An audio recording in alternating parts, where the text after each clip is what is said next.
গত 19/5/2025 তারিখে ঢাকা কলেজের অধ্যক্ষ অধ্যাপক A.K. ইলিয়াস কে সরকারি 7 কলেজের অন্তর্বর্তী প্রশাসনের প্রশাসক হিসেবে নিয়োগদান করা হয়। বাংলাদেশ বিশ্ববিদ্যালয় মঞ্জুরি কমিশন এর সুপারিশের পরিপ্রেক্ষিতে সরকারি 7 কলেজে 2024-25 শিক্ষাবর্ষে শিক্ষার্থী ভর্তির কার্যক্রম শুরু করার নিমিত্তে এই বিভাগকে 9/7/2025 তারিখে অনুমতি প্রদান করা হয়েছে।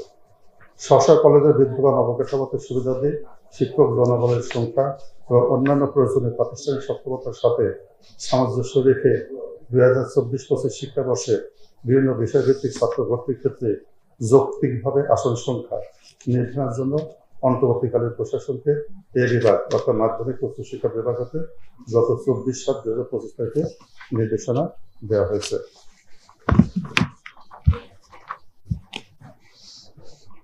উচ্চ পর্যায়ের বিশেষজ্ঞ কমিটির প্রতিবেদন।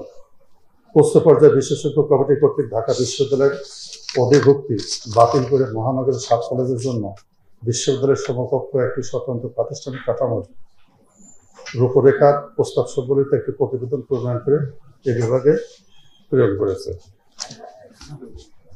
প্রস্তাবিত কেন্দ্রীয় বিশ্ববিদ্যালয়ের কাঠামোর রূপরেখা প্রণয়ন প্রক্রিয়া 7 কলেজের বিদ্যমান সংকট ও সম্ভাব্য সমাধান সম্পর্কে ইউজিসি চেয়ারম্যানের সভাপতিত্বে অংশগ্রহণের সাথে 13টি পৃথক পৃথক পরামর্শ সভা আয়োজন করা হয়।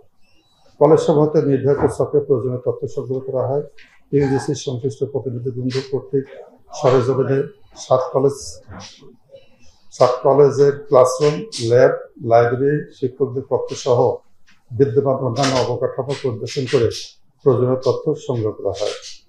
কমিটি পরামর্শ সভায় বিশ্বের সমাজজাতীয় বিশ্ববিদ্যালয়গুলি যেমন university of New England, Durham university, Oxford university, university of Cambridge, the Chinese university ও Hong Kong, the Chinese university of Hong Kong, national university of Singapore এবং লোন্ড ইউনিভার্সিটি সম্পর্কে তথ্য বিশ্লেষণ করা হয়।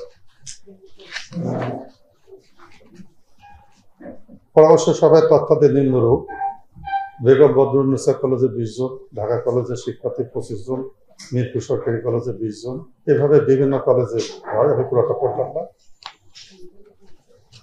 আর বিশ্ববিদ্যালয়ের ধরন ও কাঠামো, বিরাজমান বাস্তবতা এবং সীমাবদ্ধতাকে বিবেচনায় নিয়ে নতুন ধরনের কাঠামো প্রস্তাব করা হয়েছে। স্কুলগুলির পরিচয় হবে কলেজ ভিত্তিক। 7টি কলেজকে 4টি স্কুলে: school of sciences, school of arts and humanities, school of business studies, school of law and justice, এই 4টি স্কুলে বিভক্ত করে প্রস্তাবিত বিশ্ববিদ্যালয়ের পাঠদান ও গবেষণা কার্যক্রম পরিচালনা করা হবে, যা প্রাতিষ্ঠানিক কাঠামো নিম্নরূপ।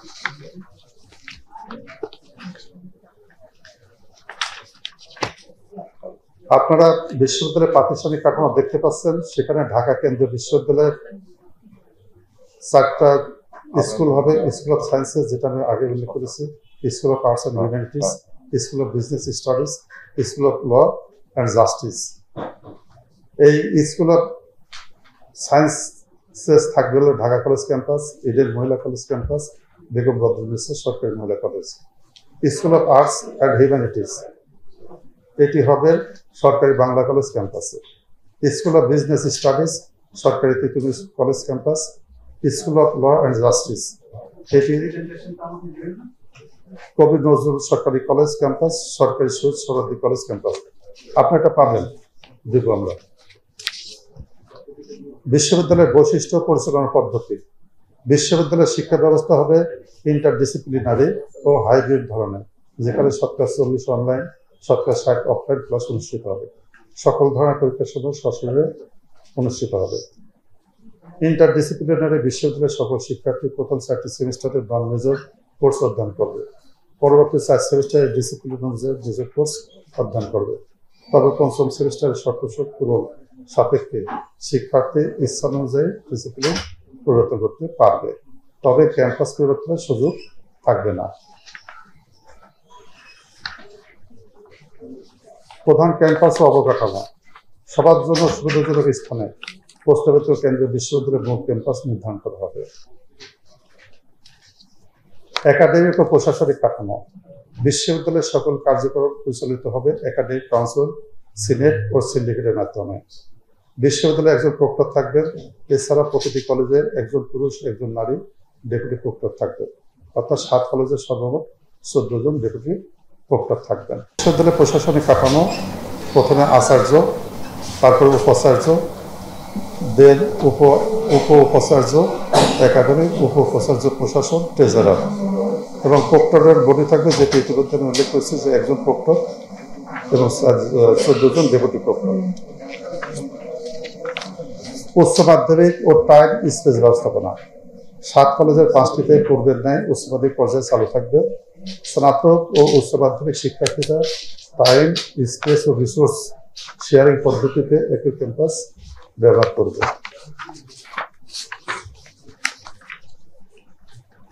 ভর্তি ও আইটি ব্যবস্থাপনা কেন্দ্রীয়ভাবে ভর্তি পরীক্ষা পরিচালিত হবে। প্রতি ডিসিপ্লিনে যৌক্তিকভাবে ছাত্র সংখ্যা নির্ধারণ করা হবে। প্রতিটি শিক্ষার্থীকে প্রথম বর্ষে ল্যাপটপ ও আনুষঙ্গিক সামগ্রী প্রদান করার ব্যবস্থা নেওয়া হবে ও স্বল্পমূল্যে ইন্টারনেট সেবা প্রদানের ব্যবস্থা গ্রহণ করা হবে। সকল প্রশাসনিক কার্যক্রম, ভর্তি, রেজিস্ট্রেশন, আবেদন ইত্যাদি আইটি বেসড ডিজিটাল সিস্টেমে সম্পাদিত হবে। এছাড়াও শিক্ষার্থীদের যে কোনো ধরনের অনুসন্ধান আইটি প্ল্যাটফর্মের মাধ্যমে করতে হবে। জনবল ও বাজেট ব্যবস্থাপনা শিক্ষক, কর্মকর্তা, কর্মচারী কেন্দ্রীয়ভাবে নিয়োগ প্রদান করা হবে এবং কলেজ সমূহের প্রয়োজন অনুযায়ী নেতৃত্বদের বন্টন করা হবে। বাজেট গ্রহণ ও ব্যবস্থাপনা হবে কেন্দ্রীয়ভাবে বিশ্ববিদ্যালয়ের মাধ্যমে। সমর্থন ও সেবা ব্যবস্থাপনা প্রতিটি কলেজে থাকবে আধুনিক মানসম্পন্ন লাইব্রেরি, ক্যাফেটেরিয়া ও মেডিকেল সেন্টার ও পরিবহন ব্যবস্থা। শিক্ষার্থীদের স্থানান্তর বিভিন্ন পর্যায়ে অধ্যয়নরত শিক্ষার্থীদের পূর্বে বিদ্যমান একাডেমিক কাঠামো অনুযায়ী শিক্ষা কার্যক্রম সমাপ্ত করবে। এটি আমি আবারও করছি, বিভিন্ন পর্যায়ে অধ্যয়নরত শিক্ষার্থীরা পূর্বের বিদ্যমান একাডেমিক কাঠামো অনুযায়ী শিক্ষা কার্যক্রম সমাপ্ত করবেন। অধ্যয়নরত শিক্ষার্থীদের সময় মতো পরীক্ষা নেওয়া, রেজাল্ট দ্রুত প্রকাশ করা, সেশন জট কমাতে যথাযথ ব্যবস্থা গ্রহণ করা হবে। বিশ্ববিদ্যালয় প্রতিষ্ঠার ধাপসমূহ: খসড়া আইন প্রণয়ন, খসড়া আইন অনুমোদন ও অধ্যাদেশ জারি, শিক্ষা মন্ত্রণালয়, বাংলাদেশ বিশ্ববিদ্যালয় মঞ্জুরি কমিশন এই বিশ্ববিদ্যালয়ের মধ্যে ত্রিপক্ষীয় চুক্তি স্বাক্ষর। বিশ্ববিদ্যালয় প্রশাসনিক ও শিক্ষা কার্যক্রম শুরুর লক্ষ্যে উপাচার্য নিয়োগ সহ অন্যান্য কার্যক্রম। মাধ্যমিক ও উচ্চশিক্ষা বিভাগ কর্তৃক ইউজিসি প্রতিবেদন পর্যালোচনা মতামত। 7 কলেজ দিয়ে প্রস্তাবিত ঢাকা কেন্দ্রীয় বিশ্ববিদ্যালয় সম্পর্কিত বাংলাদেশ বিশ্ববিদ্যালয় মঞ্জুরি কমিশনের প্রতিবেদন পর্যালোচনা দেখা যায় যে প্রস্তাবের কাঠামো বাস্তবায়ন করা সম্ভব। 7 কলেজ দিয়ে প্রস্তাবিত কাঠামো রূপরেখার বিষয়গুলি চূড়ান্ত করে প্রস্তাবিত ঢাকা কেন্দ্রীয় বিশ্ববিদ্যালয় আইন অধ্যাদেশের খসড়া এই বিভাগে প্রেরণের জন্য বাংলাদেশ বিশ্ববিদ্যালয় মঞ্জুরি কমিশনকে ইতিমধ্যে প্রেরণ করা হয়েছিল।